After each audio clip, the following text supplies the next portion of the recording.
Hello everyone, मैं आपका दोस्त शफी मदर। आप देख रहे हैं हमारा यूट्यूब चैनल दी अकाउंट्स। दोस्तों, आज का हमारा topic credit note under GST है। आपने थंबनेल बिल्कुल सही पढ़ा है। क्रेडिट नोट के बारे में कुछ बदलाव तो आए हैं, इसके बारे में हम पूरा डिटेल में इस वीडियो में जानेंगे। तो दोस्तों, पूरी जानकारी के लिए आप हमारे साथ एंड तक आप ज़रूर बने रहें। और हमारा लाइव कोर्स 20 जनवरी 2025 से शुरू होने जा रहा है। अगर आप अकाउंट्स एंड टैक्सेशन में हर तरह का काम सीखना चाहते हैं और इस फील्ड में अपने फ्यूचर को ब्राइट करना चाहते हैं तो हमारे इस आने वाले लाइव सेशन को ज़रूर ज्वाइन करें। अधिक जानकारी के लिए स्क्रीन पर दिए हुए नंबर पर भी कॉल कर सकते हैं या फिर हमारे ऑफिशियल वेबसाइट theaccounts.in को भी आप विजिट कर सकते हैं। तो चलिए दोस्तों, आज के वीडियो हम लोग शुरू करते हैं। आपको पता है कि रिसेंट 55th जीएसटी काउंसिल का मीटिंग हुआ था, जिसमें कि पॉपकॉर्न काफ़ी चर्चे में रहा है। इसके बारे में आप लोग सभी जानते ही हैं। तो इसी जीएसटी काउंसिल के मीटिंग में क्रेडिट नोट के बारे में भी चेंजेस किया गया है। एंड क्रेडिट नोट इशू ना हो, ये किसी लेन देन में हो ही नहीं सकता। प्रॉब्लम क्या है कि क्रेडिट नोट इशू जब हम लोग करते हैं ना, तो उसमें हमारा जो टैक्स का लायबिलिटी है वो कम हो जाता है। तो आपको पता है कि गवर्नमेंट कहीं से भी नहीं चाहती कि आप आईटीसी ज़्यादा क्लेम करो या फिर आप अपने टैक्स के लायबिलिटी को कम करके दिखाओ। वो हर तरीके से चाहती है कि भाई उसे पूरा पैसा मिलना चाहिए। तो एनीवेज, यहाँ पे ये वाला जो चेंजेस है ये इसी के बारे में बात करता है। पहले क्या हो रहा था, पहले हम लोग उसको समझ जाते हैं। बाकी इसमें क्या चेंजेस किए गए हैं वो मैं आपको बता दूंगा। इसे हम लोग एक एग्जाम्पल से समझते हैं कि कोई मिस्टर ए है, ठीक है। ये आपका क्या है भाई, सेलर है। इसको इस तरीके से हम लोग समझते हैं। और इधर आपका मिस्टर बी है, ये आपका परचेजर है, ठीक है। अब यहाँ पर बात हो रही है B2B, यानी कि रजिस्टर्ड टू रजिस्टर्ड, क्योंकि यहाँ पर टैक्स की लायबिलिटी प्लस आईटीसी रिवर्स करने का मामला है। कोई अगर अपने लायबिलिटी को कम करता है तो कोई अपने आईटीसी को क्या करेगा, वो कम करेगा ना। बस इसी को फुलफिल करने के लिए यहाँ पर क्रेडिट नोट में चेंजेस किया गया है।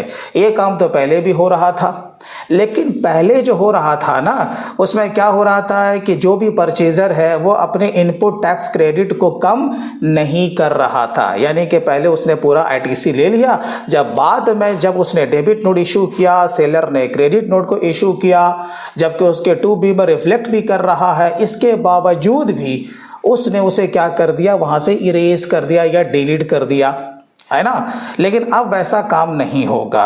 अब यहाँ पे क्या है कि यहाँ पर जब तक के परचेजर उसको ओके नहीं करेगा, तब तक सेलर अपने टैक्स के लायबिलिटी को कम भी नहीं कर पाएगा। एक्चुअल में क्रेडिट नोट में यही चेंजेस किया गया है। तो मैं आपको ये एग्जांपल दे रहा हूँ, अभी आपको बिल्कुल समझ में आ जाएगा। तो मिस्टर ए है, उसने क्या किया, हाँ भाई, मिस्टर बी को टैक्सेबल सप्लाई किया है। मैं यहाँ पर एग्जांपल ले रहा हूँ कि मान के चलो कि 1 लाख रुपए का कोई गुड्स है। अब उसमें 12% के हिसाब से जीएसटी लगता है। तो अब यहाँ पे जो टोटल हो गया 1,12,000 रुपया, ठीक है ना। तो ये जो 12,000 रुपया है, ये क्या है, इसके ऊपर टैक्स की तो लायबिलिटी है। तो मिस्टर ए ने क्या किया कि at the time of GSTR1 में उसे दिखा दिया। तो ये जो मिस्टर ए है, जब GSTR1 जब वो फाइल करता था, आपको पता है कि इसी का डेटा वो GSTR3B में ऑटो पॉपुलेट करके पहुंच जाता है। यानी कि टैक्स की लायबिलिटी ये जो 12,000 रुपया है उसने दिखाया। यहाँ तक तो करेक्ट है। अब आते हैं यहाँ पर परचेजर के बुक्स में। अब यही GSTR1 जब इसने फाइल किया तो परचेजर के कहाँ आके दिखा, आप कहोगे 2B में। और 2B आज के तारीख में किससे जनरेट हो रहा है, IMS, जबकि ये भी ऑप्शनल है, लेकिन आने वाले कल में ये आपका मैंडेटरी होने जा रहा है। अभी से अब इसका प्रैक्टिस कर लो। भले सबके लिए मैंडेटरी ना हो, लेकिन ये जो क्रेडिट नोट का मामला है इसके लिए तो बिल्कुल ही ये मैंडेटरी होने जा रहा है। लेकिन फिर बाद में क्या हुआ कि माल की वापसी हो गई, राइट। माल की वापसी हो गई, या जैसा मैंने कहा कि आपने ज़्यादा रेट लगा करके बिल को रेस कर दिया कोई भी कारण से। अब यहाँ पर मैं एज्यूम कर रहा हूँ कि 50% का माल वापस हो गया। तो ये मिस्टर ए के लिए क्या हो गया, सेल्स रिटर्न, और उसके लिए क्या हो गया, परचेज रिटर्न। तो भाई साहब ने क्या किया, वो डेबिट नोट बना करके इशू कर दिया। राइट है। लेकिन इसके डेबिट नोट बनाने से वो जीएसटी के पोर्टल पे डेटा रिफ्लेक्ट करता है क्या? आप कहोगे नहीं, है ना, वो तो उसका अकाउंटिंग का मामला हो गया। अब यही डेबिट नोट माल के साथ कहाँ आया? सेलर के पास आया। तो इस भाई साहब ने क्या किया? क्रेडिट नोट को इशू किया, क्योंकि ये तो फटाक से क्रेडिट नोट बनाएगा, क्योंकि भाई टैक्स की लायबिलिटी को क्या करना है?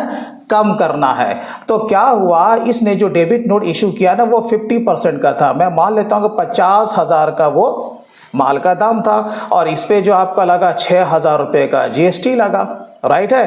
तो टोटल 56,000 का डेबिट नोट था, जो कि यहाँ पर क्रेडिट नोट उसने बना करके जीएसटी के पोर्टल पे आपको पता है उसने दिखा दिया। तो आपको पता है ना कि जब भी कोई भी सेलर क्रेडिट नोट को जब वो पास करता है तो उसकी टैक्स की लायबिलिटी कम हो जाती है, कम होती है ना। तो 6,000 रुपया वो तो कम हो जाएगा। पहले तो ऐसे हो रहा था ना भाई, लेकिन अब ऐसा नहीं होगा। अब जैसे ही इसने क्रेडिट नोट को जीएसटी के पोर्टल पे अपलोड किया, ये भाई सब परचेजर के वो कहां दिखेगा? 2B में। लेकिन 2B में जाएगा कैसे? अब 2B का मामला कहां है भाई? IMS में। कहां है? इनवॉइस मैनेजमेंट सिस्टम में, राइट। और इनवॉइस मैनेजमेंट सिस्टम में आपको पता है कि वहां पे क्या ऑप्शन दिया है? एक्सेप्ट, रिजेक्ट और पेंडिंग। लेकिन ऐसे कंडीशन में वहां पर पेंडिंग वाले ऑप्शन को ही हटा दिया गया है।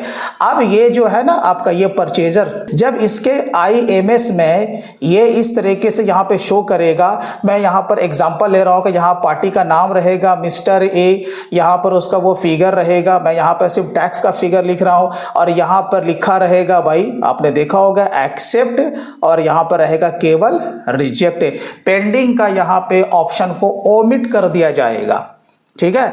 अब यहां पर परचेजर अगर इसे एक्सेप्ट नहीं करेगा तो फिर सेलर का जो टैक्स की लायबिलिटी है वो कम होगा ही नहीं।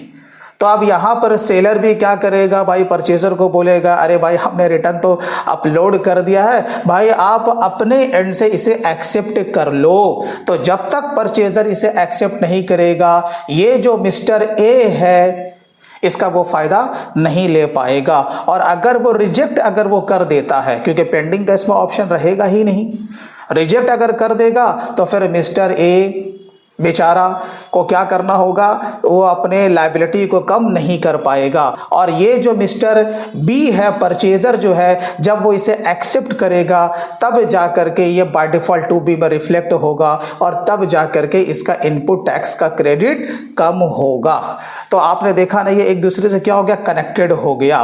कि जब तक ये एक दूसरे से कोऑर्डिनेट होकर के काम नहीं करेंगे, ना ही सेलर टैक्स के लायबिलिटी को कम कर पाएगा और बाकी जो परचेजर है जो कि उसे अपने ITC को रिवर्स करना था उसे इसके थ्रू करना ही पड़ेगा। तो दोस्तों ये एक बदलाव था। आई होप ये आपके लिए काफ़ी बेनिफिशियल रहा होगा। दोस्तों अगर वीडियो अच्छा लगा हो तो कम से कम इसे लाइक ज़रूर करें और ज़्यादा से ज़्यादा इस वीडियो को अपने दोस्तों में शेयर ज़रूर करें। और दोस्तों अगर आप हमारे लाइव सेशन को ज्वाइन करना चाहते हैं तो 20 जनवरी 2025 को हमारा ये शुरू होने जा रहा है। आप ज़रूर इस लाइव सेशन में ज्वाइन करें। तो चलिए दोस्तों आज के लिए बस इतना ही, फिर मिलते हैं किसी दिन किसी और नए दूसरे टॉपिक के साथ। तब तक के लिए take care and bye bye.